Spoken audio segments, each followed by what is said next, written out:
Productive Pastor, episode 12. What exactly is productivity?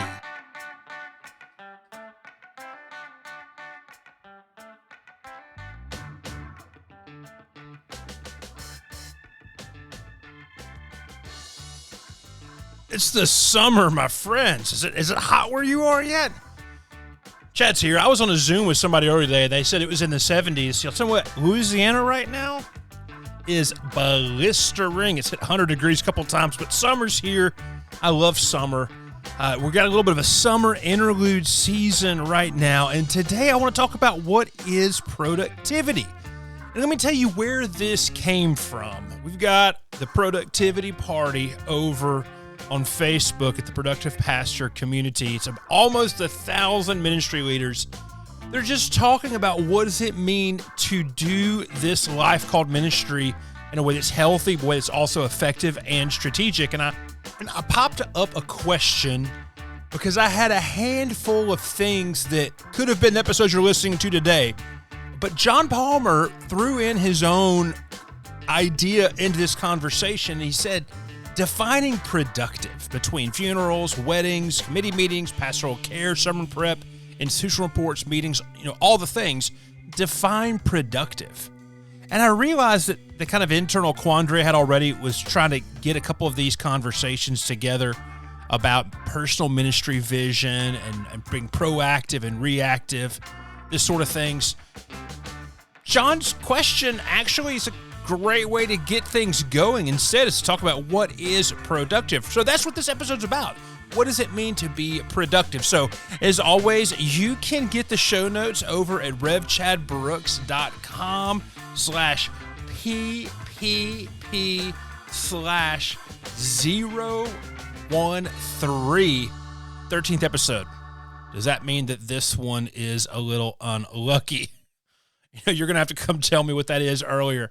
But let's get into this. So, this question came ahead of me, and what's so funny is this actually wasn't the first time in the last couple of months that someone has asked me what this is. And so what I'm about to play for you is a clip from my friend Mike Neglia's amazing podcast, Expositors Collective. I was on it a few months back, and he asked me during that episode, what does it mean to be productive? Or what is the productive pastor right now? And so I'm going to play that for you before we jump off into this conversation about defining that idea right now with what's going on.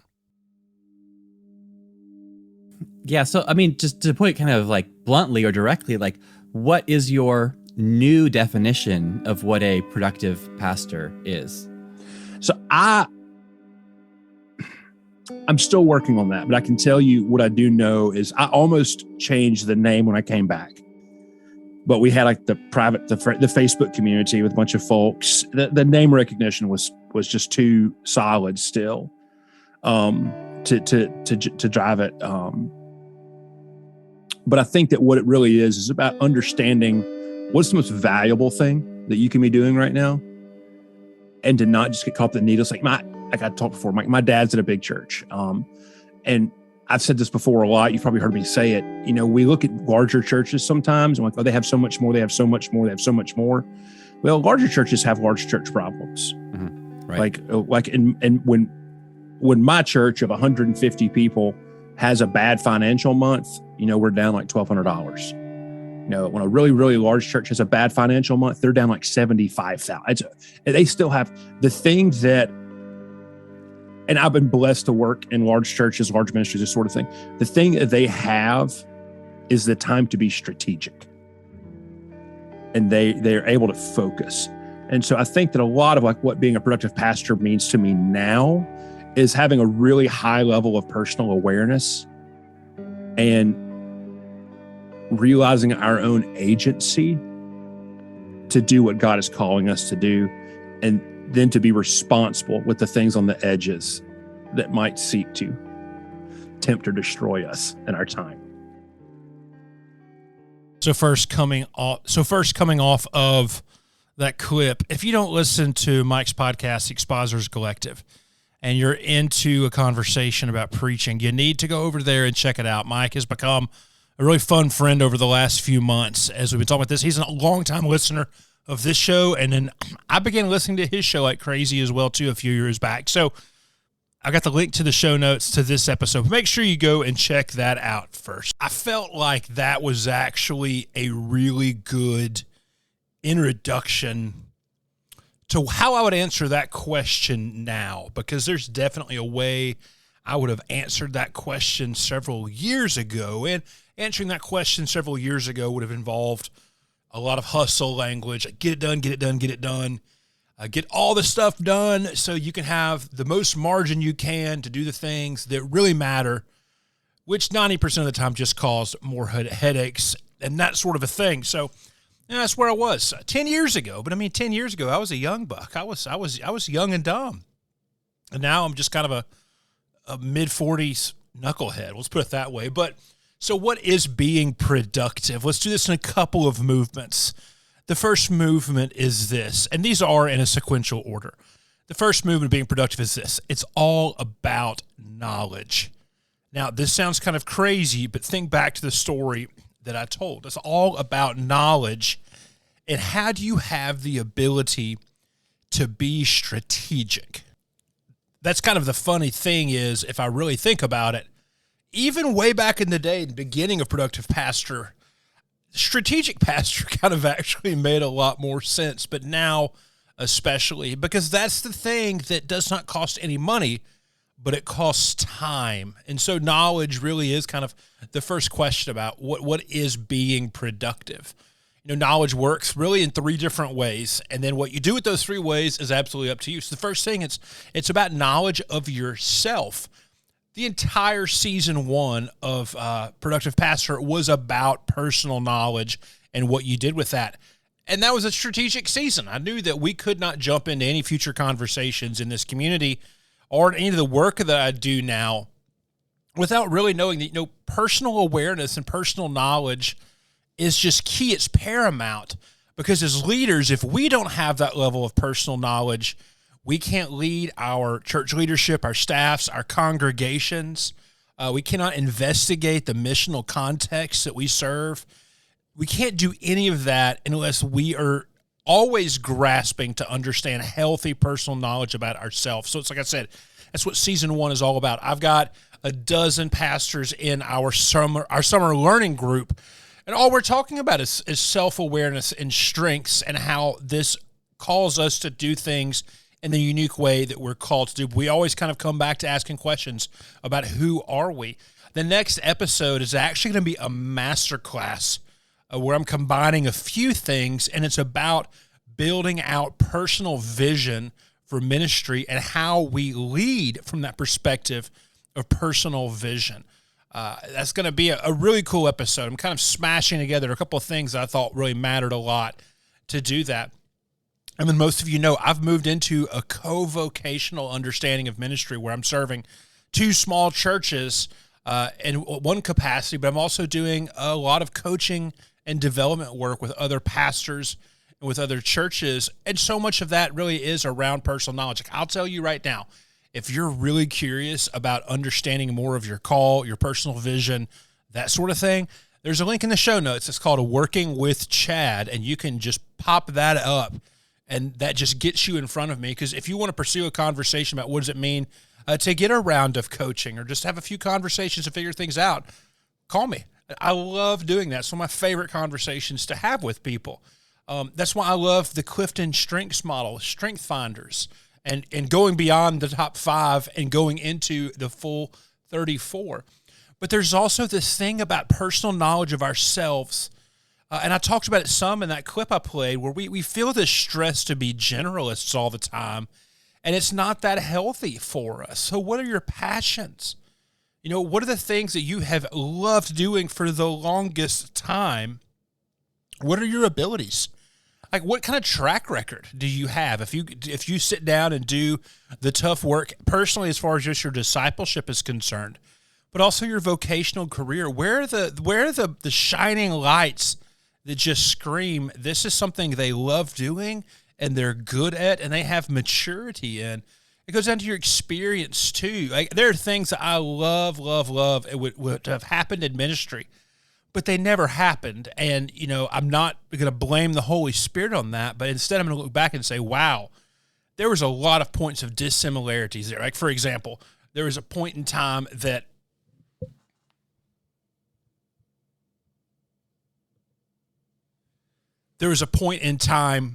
I was really active riding motorcycles. I had a Harley Davidson. I loved it. I made friends with the owners of the dealership in my community, and they were younger. They were actually probably younger than me. At that point in time, we were all in our early 30s, and I bought this fantastic, just hot-rodded Harley Davidson Sportster, which is a smaller motorcycle, but I had that engine just ramped up as much as you could. It was way too fast for a motorcycle. And I really felt like, it'd be cool to have this motorcycle ministry of sorts and to reach out and to work with these folks. And I've worked with different kinds of people before, and the community and context I thought was there, but I spent 6 months trying to get into it, and I never was able to. And it wasn't because the Holy Spirit didn't want me there. The Holy Spirit had provided massive inroads there. But there were so many points of cultural dissimilarity, it didn't work. And I could have either burned myself out trying or realized, okay, this is not there for me. And I ended up shifting and finding an amazing season of just deeply influential ministry out in the community, which is something that's a big, huge dynamic, a thing that I care about a lot. And so your personal knowledge is a huge part of your ministry and your toolkit and what you know or what you don't know how to do, or not say what you know to do, but the things that you make decisions about. The next thing about this is about knowledge is your church. One of the most powerful questions that I know of, and I love questions, and you've probably either heard this question or a version of this question, is this: what do we know to be true? And I'm telling you, sitting down with some leaders that you know and you trust and you love, and just answering that question over the course of a meal gives you a massive amount of clarity about your church. But there's all sorts of things, like who are your church? What are the highs of your church historically? What are the lows of your church historically? Some of the works I've done consulting with local congregations, it's amazing how incidents that are 2 decades old, where none of the leadership that's currently present was there when this thing happened, and we find that there is unresolved tension and a lack of healing because of something that happened 15 or 20 years ago. So what are your church's highs and your lows? What is your church good at? And every church has things that they're good at. Or maybe, what is your church bad at? Like, that's a lot of clarity go there. Like, what is your church bad at? And then maybe it's a question of this: why are we here? I'll tell you, so many times I've met with pastors that go into churches that the pastor is just ramped up for evangelism or for missions or for justice, for these sorts of things. And they've just been going at this full tilt boogie. And they get to the church and they experience just years of frustration and a frustrating ministry because that never clicks over, when really and truly what the church would say why we are here is that they really need a little bit more of a chaplain. And sometimes for churches just to self-identify that, it's really important because it begins to set expectations and what the leadership can expect, all that sort of thing. So knowledge and clarity and awareness about who the church is. And the third thing of this is your context, is your town, is your mission. At one point in time, I was working at a church that had to kind of self-describe our mission field and submit it to a governing denominational body. And the senior pastor who's filling the forms out put 6 different parishes. Now, I'm in Louisiana. We don't have counties. We have parishes. But friends, this is like a quarter of the state almost. You've got to know who your community is. You've got to know who you were called to reach inside of your community. You've got to know what your stories are. I joked on the last episode, I think, about getting like super nerdy about mission insight. I love mission insight. It's one of my favorite ways to get nerdy. But what do people need? I mean, what are the things that are going on? What does the community know to be true? Asking that question to understand the difference between your church and your context, all of that's important too. And so, like, all of this stuff together, this mishmashes together into this thing that we call ministry. It's being productive in so many ways is the antithesis. It's the, well, antithesis is not the right word. It's the opposite. I mean, I tried to sound a lot smarter than I am. Productive ministry is the exact opposite of just walking into the office on Monday morning and waiting for things to fall in your lap. It's, a lot of times I feel like churches, a lot of times pastors, in their exhaustion and in their desperation and their frustration, all these sorts of things, we start shooting from the hip. Now, I shot from the hip one time when I was 9 years old. I was squirrel hunting, and I had a shotgun. It was a 410 shotgun, and I remember I shot from the hip, and my uncle chewed me out because he said, Chad, it's never safe to shoot from the hip because the gun is going to do crazy things that you don't know about. When we approach ministry as just shooting from the hip, we are blindly hoping that the powerful thing we hold in our hands will hit its target. But friends, shooting from the hip typically gets us missing the mark significantly. And so that's that first big, huge piece is personal knowledge. The second big, huge piece is this question. So what are we doing? When we build up awareness, we're able to step back and to breathe and take that 20,000-foot view and say, okay, this is who we are. So now with this knowledge of who we are, what are we doing? And this, yet again, a question for you to ask of yourself as a ministry leader, for your board or whatever governing body you have in your local church, for the board to ask that question, and then for the board or the ad council or whatever you call it, for them to lead the church in that question. So what are we doing? And here's the thing. Knowledge causes awareness. Awareness causes clarity. And clarity causes intentional action. And before you think that this is Chad neglecting some of the deep formative sides of discipleship of what that means, trust me, my greatest goal, the second half of my life, is to be significantly more like Eugene Peterson and less like Tony Robbins, let's put it that way. But clarity provides these weak spots of discipleship.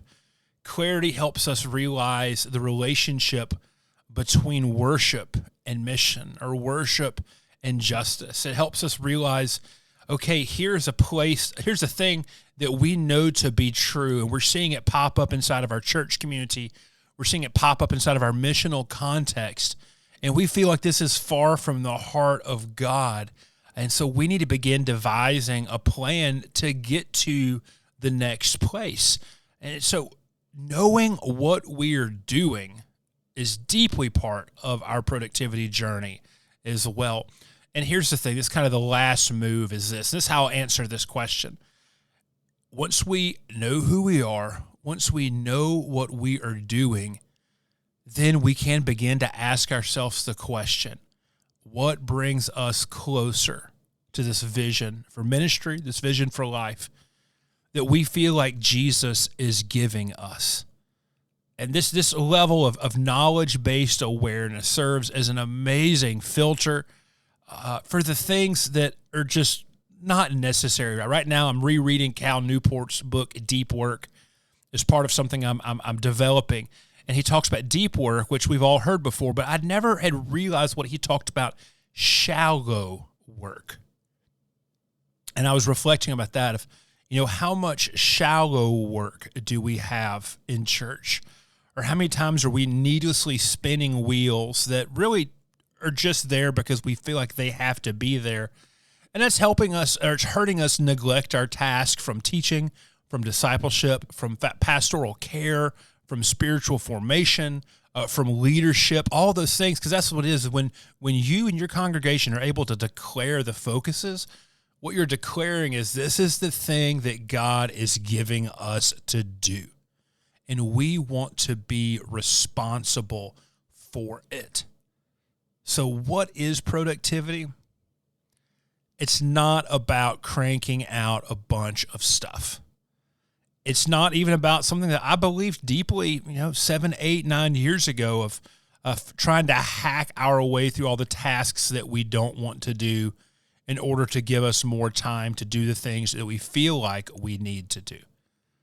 So much of productivity is about us just realizing what God has called us to do, being able to be focused and attentive on that as a priority. And then sometimes the tough work of saying, okay, these are the necessary things that I'm doing. I might not like to do them, but they need to be there. Or these are the things that are causing tremendous friction in my life, and I'm not necessarily sure if that friction is even creating something positive.